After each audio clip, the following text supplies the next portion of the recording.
ఈ వీడియోలో నేను ప్రపంచంలో కొన్ని వింత పెళ్లి ఆచారాల గురించి చెప్పబోతున్నాను. అవి విన్నాక మీ రియాక్షన్ ఇలా ఉంటుంది. అలాగే ఎందుకని Virat Kohli Audi car police station లో ఇలా సీజ్ చేసి ఉంది? మనలో చాలా మందికి డౌట్ ఉంటుంది. ఎందుకని మన ఇండియన్ గవర్నమెంట్ మందు, సిగరెట్ అండ్ గుట్కాని కంప్లీట్ గా బ్యాన్ చేయట్లేదు? అండ్ గూగుల్ కంపెనీ ఎందుకని గూగుల్ చిప్స్ ని లాంచ్ చేసింది? ఫ్రాంక్ ఈ వీడియోలో అందరూ యూట్యూబర్ చెప్పే పిచ్చి పిచ్చి ఫ్యాక్ట్స్ కాకుండా ఫుల్ ఫ్యాక్ట్స్ చెప్పబోతున్నాను. సముద్రంలో చాలా రకాల జెల్లీ ఫిష్ లు ఉంటాయి. కొన్ని నార్మల్ జెల్లీ ఫిష్ లా ఉంటాయి, మరికొన్ని మాత్రం చాలా విచిత్రంగా ఉంటాయి. ఇప్పుడు నేను చెప్పబోయే జెల్లీ ఫిష్ మాత్రం ఒక వింత జెల్లీ ఫిష్. అదే ఆమ్లెట్ జెల్లీ ఫిష్. మనం గుడ్డిని వేడిగా ఉన్న కార్ బోనెట్ పైన వేడి చేస్తే ఆ ఆమ్లెట్ ఎలా ఉంటుందో ఈ ఆమ్లెట్ జెల్లీ ఫిష్ కూడా సేమ్ అలానే ఉంటుంది. మీకు 10 seconds టైం ఇస్తున్నా. మీరు వీడియోలో చూస్తున్న ఈ ఫోటో రియలా లేక ఎడిటరా చెప్పండి.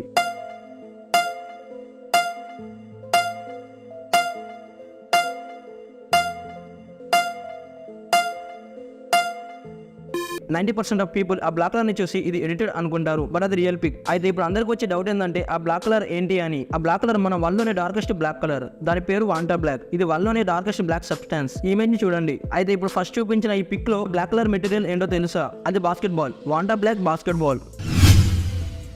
మన ఇండియాలో top bank HDFC bank. Market capitalisation 9,24,000 crores. తర్వాత ICICI bank. Market capitalisation 5,80,000 crores. State Bank of India. Market capitalisation 4,93,000 crores. Kotak Mahindra bank. Market capitalisation 3,76,000 crores. Axis bank. Market capitalisation 2,66,000 crores. అయితే ఇప్పుడు ఇదంతా ఎందుకు చెప్తున్నానంటే మన ఇండియాలో ఫస్ట్ బ్యాంక్ ఎప్పుడు స్టార్ట్ అయిందో చెప్తే షాక్ అవుతారు. మన ఇండియాలో ఫస్ట్ ఎస్టాబ్లిష్ అయిన బ్యాంక్ ది మద్రాస్ బ్యాంక్. అది 1683లో. 1683 అంటే 400 ఏళ్ల క్రితం. అయితే షాకింగ్ ఏంటంటే ఇప్పటి వరకు ఈ బ్యాంక్ రన్నింగ్ లోనే ఉంది. ఇప్పుడు మీరు అనుకోవచ్చు నేను మద్రాస్ బ్యాంక్ నేమ్ కూడా లేదు అని. ఎస్, మద్రాస్ బ్యాంక్ ఇప్పుడైతే లేదు. ఇప్పుడు మన ఇండియాలో ఎక్కువ మంది యూజ్ చేస్తున్న SBI బ్యాంకే ఈ మద్రాస్ బ్యాంక్.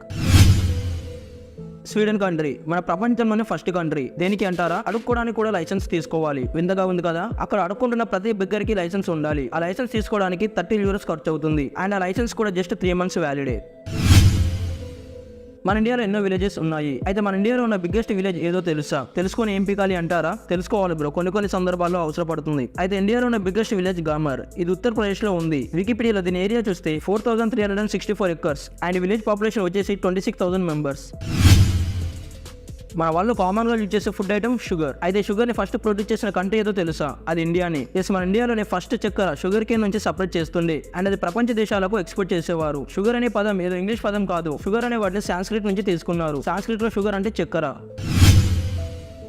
పెళ్ళంటే 100 ఏళ్ల పంట అని అంటారు. ఏమో, నాకైతే పెళ్లి కాలేదు. ఈ నిబ్బ మాటలు ఎందుకు కానీ స్ట్రేట్ గా ఫ్యాక్ట్ చూద్దాం. మనం పెళ్ళంటే మన మైండ్ లో తాళి కడుతున్నట్టు ఇమాజిన్ చేసుకుంటాం. ఇది మన ఇండియాలో. అదే US లో రింగ్ ని ఫింగర్ కి పెట్టి మ్యారేజ్ చేసుకుంటారు. బట్ ఇప్పుడు నేను కొన్ని కంట్రీస్ లో పెళ్లి ఆచారాల గురించి చెప్తాను. అవి వినడానికి వింతగా ఉంటాయి. స్కాట్లాండ్ లో ఇలా మురికి నీళ్ళని మీద పోసుకొని పెళ్లి చేసుకుంటారు. సౌత్ కొరియాలో ఇలా పెళ్లి కొడుకు కాళ్ళ పైన కొడతారు. స్వీడన్ లో ఇలా పెళ్లి కొడుకుకి పెళ్లి కూతురు సిస్టర్స్ అందరూ కిస్సెస్ ఇస్తారు.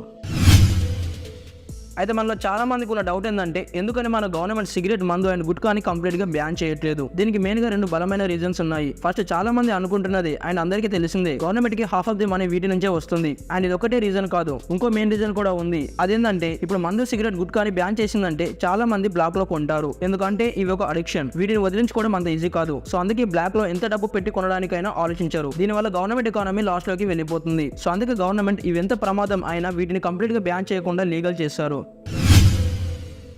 మనం చాలాసార్లు PPE కిట్ గురించి వింటూనే ఉన్నాం. అసలు ఈ PPE కిట్ ఎందుకు? జస్ట్ మీకు PPE కిట్ ఫుల్ ఫామ్ చెప్తా, తర్వాత మీకే అర్థమవుతుంది. PPE అంటే పర్సనల్ ప్రొటెక్టివ్ ఎక్విప్మెంట్ కిట్. ఈ ఫుల్ ఫామ్ ని గుర్తుంచుకోండి. ఆస్ట్రేలియా ఒకే ఒక కాంటినెంట్. మన ప్రపంచంలో ఒకటంటే ఒక యాక్టివ్ వాల్కనో కూడా లేదు. అదే మన ఇండియాలో చూసుకుంటే 2 యాక్టివ్ వాల్కనోస్ ఉన్నాయి. అందులో ఒకటి అండమాన్ నికోబార్ ఐలాండ్స్ లో ఉంది. ఒకసారి స్క్రీన్ పైన యాక్టివ్ వాల్కనోస్ ఉన్న కంట్రీస్ లిస్ట్ ని చూడండి. Benjamin Franklin, famous scientist. అయితే బెంజమిన్ ఫ్రాంక్లిన్ తన ఇంట్లో రిపేర్ ఉందని రిపేర్ అతనే పిలిచాడు. ఆ రిపేర్ చేసి అతను ఆ ఇంట్లో ఒక సీక్రెట్ రూమ్ ని చూశాడు. ఆ రూమ్ లో 100కి పైగా మనిషి బొక్కలు అండ్ 20కి పైగా మనిషి పుర్రలు కనిపించాయి. అతను వెంటనే ఆ విషయాన్ని పోలీసు వాళ్ళకు చెప్పాడు. దాంతో పోలీస్ ఇన్వెస్టిగేషన్ చేశారు. ఆ ఇన్వెస్టిగేషన్ లో తెలిసింది ఏమిటంటే ఆ పుర్రలను అండ్ ఆ బొక్కలను ఆ సీక్రెట్ రూమ్ లో ఉంచింది బెంజమిన్ ఫ్రాంక్లిన్ కాదు. బెంజమిన్ ఫ్రాంక్లిన్ ఫ్రెండ్ అయిన విలియం హుసన్. ఇతను బెంజమిన్ ఫ్రాంక్లిన్ ఇంట్లో ఇల్లీగల్ గా అనాటమీని స్టడీ చేస్తున్నాడు, అంటే మనుషుల బాడీ గురించి. మన భూమి మీద 4 హెమిస్పియర్స్ ఉన్నాయి. అవి northern, western, southern and eastern hemisphere. అయితే దీంట్లో ఫ్యాక్ట్ ఏంటంటే అన్ని కంట్రీస్ ఏదో ఒక హెమిస్పియర్ లో ఉంటాయి. ఆఫ్రికా కంట్రీ మాత్రం ఈ 4 హెమిస్పియర్ లో ఉంటుంది. డాగ్స్ గురించి ఒక ఇంట్రెస్టింగ్ ఫ్యాక్ట్ ఉంది. మనందరికీ తెలుసు డాగ్స్ స్మెల్ చేయడంలో ఎక్స్పర్ట్ అని. అది డాగ్స్ ఏదైనా స్మెల్ చేసేటప్పుడు ఫస్ట్ దాన్ని రైట్ నోస్ నుంచి వాసన స్మెల్ చేస్తుంది. ఆ వాసన మంచిగా ఉంటే రైట్ నోస్ నుంచి స్మెల్ చేస్తుంది. అదే వాసన గలీజ్గా ఉంటే లెఫ్ట్ నోస్ నుంచి స్మెల్ చేస్తుంది. డోనట్ ప్లానెట్ అనే ఒక కాన్సెప్ట్ ఉంది. అదేంటంటే మన యూనివర్స్ లో ఒకటైన డోనట్ లాంటి ప్లానెట్ ఉంటుంది అని. As per mathematics and physics ప్రకారం ఇలాంటి డోనట్ ప్లానెట్ ఉండడానికి 100% ఛాన్సెస్ ఉన్నాయంట. అంటే ప్లానెట్ ఇలా డోనట్ షేప్ లో ఉంటుంది. ఇది ఆడి A8. ఈ కార్ మహారాష్ట్రలో ఒక పోలీస్ స్టేషన్ లో ఉంది. అయితే ఈ కార్ నంబర్ లో చెక్ చేస్తే ఇది విరాట్ కోహ్లీ కార్. అసలు విరాట్ కోహ్లీ కార్ ఎందుకని పోలీస్ స్టేషన్ లో ఉంది? విరాట్ కోహ్లీ ఏం ఇల్లీగల్ పని చేశాడు, ఎందుకని అతని కార్ సీజ్ చేశారు అనే డౌట్స్ అయితే అందరికీ వచ్చే ఉంటాయి. అయితే సెలబ్రిటీస్ కి ఒకే కారే కాదు, కార్ కలెక్షన్ ఉంటుంది. వాళ్ళు ఏదైనా కొత్త కార్ని కొనగానే ఓల్డ్ కార్ ని అమ్మేస్తారు. అయితే విరాట్ కోహ్లీ కూడా తన దగ్గర ఉన్న ఓల్డ్ కలెక్షన్ లో ఒకటైన ఆడి A8 ను సాగర్ ఠాకూర్ అనే వ్యక్తి కొన్నాడు. అది కూడా 18 కోట్లు ఇచ్చి. నార్మల్ గా ఆడి A8 యాక్చువల్ ప్రైస్ 1.5 crore ఉంటుంది. ఈ సాగర్ ఠాకూర్ 18 కోట్లు ఇచ్చి కొనడానికి రీజన్ విరాట్ కోహ్లీ యూజ్ చేసిన కార్ కాబట్టి. అయితే ఇప్పుడు కార్ ఎలా సీజ్ అయిందో చూద్దాం. ఈ కార్ కొన్న సాగర్ ఠాకూర్ ఒక స్కామ్ కాల్ సెంటర్ ను రన్ చేస్తున్నాడు అండ్ వాటితో క్రోర్స్ సంపాదించాడు. బట్ ఫార్చునేట్లీ అతని బండారం బయటపడింది. గవర్నమెంట్ తనకున్న కార్స్ ని, బైక్స్ ని అన్నిటిని సీజ్ చేసింది. విరాట్ కోహ్లీ కార్ ఇతనే కొన్నాడు కాబట్టి ఆ కార్ ను కూడా సీజ్ చేసింది. గూగుల్ ఒక టైంలో చిప్స్ ని లాంచ్ చేసింది. గూగుల్ పిక్సెల్ 7 సిరీస్ లాంచ్ టైంలో ప్రమోషన్ కోసం చిప్స్ పాకెట్ తో ఇలా సేమ్ కలర్ తో వాటిని కూడా లాంచ్ చేసింది. అండ్ ఆ చిప్స్ పేరు గూగుల్ ఒరిజినల్ చిప్స్ అని పేరు పెట్టారు. క్రేజీ ఏంటంటే ఇదంతా జస్ట్ ప్రమోషన్ కోసమే. సర్వేస్ లో తెలిసింది ఏంటంటే ఎవరైతే కపుల్స్ వారి ఇద్దరు ఇంట్రెస్ట్ సేమ్ వాటిపైన ఉంటే వారి రిలేషన్ ఎక్కువ కాలం ఉండే ఛాన్సెస్ ఉన్నాయి. అలాగే కపుల్స్ ఆర్ లవర్స్ వారి మ్యూజిక్ టేస్ట్ కూడా సేమ్ ఉన్నట్టయితే వాళ్ళ రిలేషన్ ఎక్కువ కాలం ఉంటుందంట. నోమోఫోబియా. మీరు చాలా రకాల ఫోబియాల గురించి వినే ఉంటారు. బట్ ఈ నోమోఫోబియా చాలా మందికి ఉంటుంది. నోమోఫోబియా అంటే ఫియర్ ఆఫ్ లివింగ్ మొబైల్.